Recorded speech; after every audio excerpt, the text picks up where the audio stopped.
Let's redeem ourselves. Welcome back to Street Scores. It's your boy Rico giving y'all the 2018 Week 3 preview edition of Redskins Report. Redskins versus Packers in Landover, Sunday, September 23rd at 1 p.m. We can't afford to go 1-2. In this video, I provide 5 major points of emphasis that the Redskins need to focus in on for this victory that we're about to get. And then I end the video with my list of bounce backs for people or groups of people who need to bounce back from the previous game. Let's get it.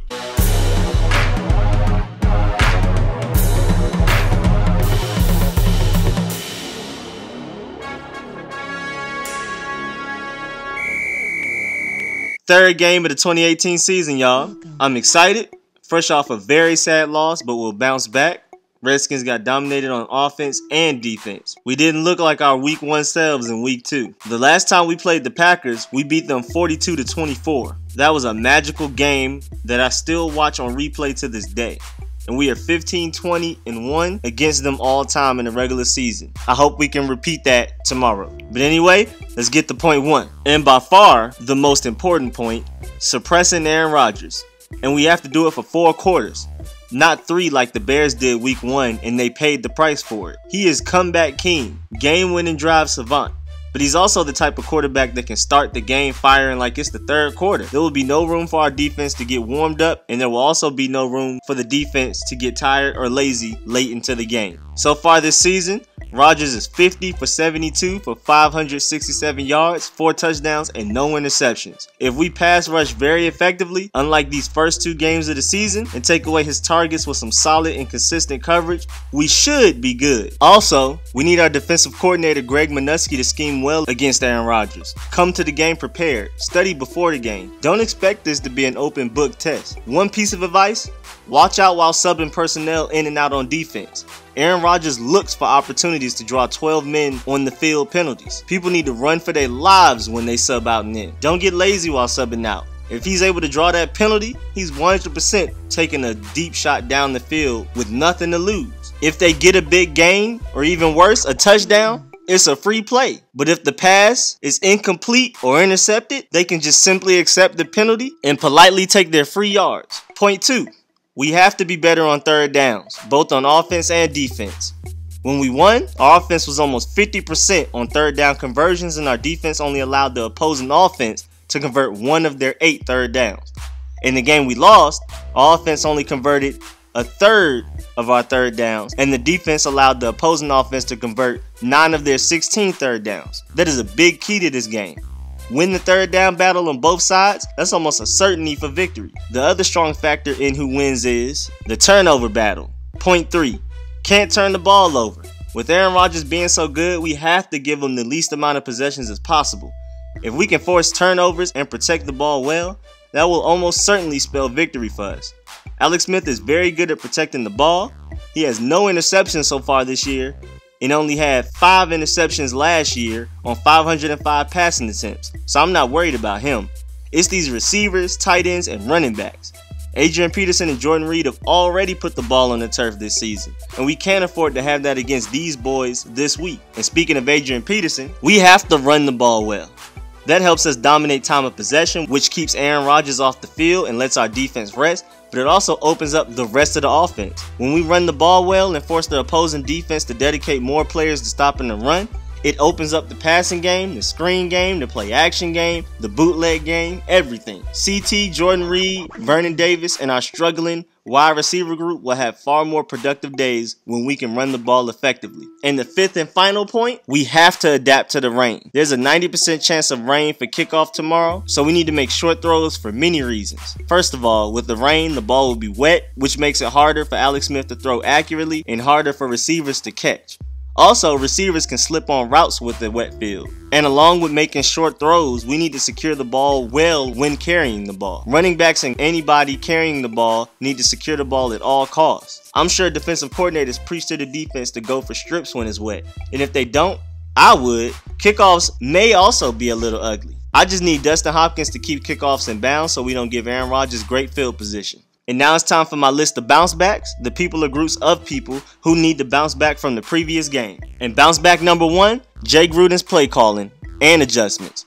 Last week was ugly early, scheme and play calling wise. And the worst of it all is that Jay Gruden never made any effective adjustments. I'm not sure if he made adjustments, but if he did, they definitely didn't work. Like for example, like I talked about in my game review versus the Colts. We never changed our snap count. Our offensive line was getting abused mainly because the Colts defensive line knew our snap count and were able to burst off the ball before our O-line was ready to block them. And for some reason, Jay Gruden and Alex Smith never changed the snap count well enough to cause some offsides and keep the defensive linemen at bay. We just need a better game plan and better adjustments this time. Aaron Rodgers and Mike McCarthy have too much chemistry through their 10 years of going through thick and thin together. Seeing any defense you can throw at them, any tricks, any stunts, any blitzes, any coverages, any disguises you can throw at them. They're almost one mind, and we need Jay Gruden and Alex Smith to get as close to that as soon as possible. That can be the difference between wins and losses. Bounce back number 2. Preston Smith and Ryan Kerrigan from last season. We need them. We need them in 2017 form and better. Even though Aaron Rodgers is first in touchdown to interception ratio while under pressure this season, and is also second in league passer rating under pressure this season, even after going against the Vikings and Bears, a quarterback's worst enemy is a dominant and consistent pass rush. Even the greats, even the likes of Aaron Rodgers can't do anything when there's always a defender attacking them. We need Preston Smith and Ryan Kerrigan to strike fear in him. The defensive line can play better, but they haven't been just non-existent like these two I'm putting the microscope on have been. We need y'all to step up, Preston Smith and Ryan Kerrigan. Bounce back number 3. And the final bounce back, our offensive line. Our offensive line is one of our greatest strengths of the team. And last week, it didn't look like it. Clay Matthews and the Packers defensive line are coming to FedEx Field. And even though they are 30th in the league in average time to pressure opposing quarterbacks through the first 2 weeks, we don't want to be the team they bounce back on. We need our offensive line to return to greatness and give lanes for Peterson and CT to run through and give Alex Smith time to make the throws he needs to make. I need our O-line to get back in their bag and get back to that bully ball they were playing in week 1. And much of last year when healthy. It's simple. Win the trenches, you'll usually win the game. And for those who care, here are some statistical comparisons between the Redskins and the Packers so far this year. Overall offensive NFL rankings, we are better than them overall. They are better than us in passing, but we are far better than them in rushing yards per game. We are better than them in time of possession, but they're not slouches. And we've also run more plays than them per game, but they've gotten more yards per play than we have per game. So we're more quantity, they're more quality. And the same thing is reflected in the actual stats and not the rankings.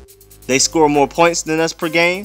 Their passing yards are higher, but our rushing yards are far better. Overall defensive NFL rankings, we are better than them in every stat by far. We are first in overall rank, even though it didn't look like it last week. We are first in passing yards allowed per game. We are 8 places better than them in rushing yards allowed per game. We are better than them time of possession by far. And we are also second in plays per game allowed and yards per play allowed. We are top 10 in all major defensive statistics. And when you look at the actual stats, we allow far less points than them per game. We allow far less passing yards per game, and we allow less rushing yards per game. Our offense is overall statistically better, except for in a couple of categories. But defensively, we are better than them in every category, and in some stats, far better than them. But then again, they have played the Vikings and the Bears, and we have played the Cardinals and the Colts. So take these stats and use them for what you want. And now, for other news, Brashad Perryman has already been cut, so the people's champ Capri Bibbs, the running back, can be promoted to the 53-man roster. Also, Samaje Perine will more than likely be active this game against the Packers after Rob Kelly's injury. I hope he runs aggressively, makes quick decisions, and most importantly, protects the ball through this rainy game whenever his number is called. Also, the final piece of information that I feel y'all need to know, Sean Laval is out against the Packers, so Chase Roulier will start at the left guard position and Tony Bergstrom will start at center. But that's it for this episode. Thanks for the view. We can't afford to lose 2 in a row with how serious our schedule is. We can't fall behind in this division. And since we beat the Packers so mightily last time we played them, I'm hoping we have a similar game plan and formula for success against them this week. But make sure y'all Dolemite fake punch that like button, favorite, subscribe. Please subscribe. I'm getting close to 1,000. If you haven't subscribed back, please subscribe. I'll subscribe back. And most importantly, comment and share. And again, thank y'all for the support. And I'm bringing y'all a game review soon after this Packers game. See y'all on the other side. The subscribe button is right there on the screen. I'll catch y'all later. I'm out.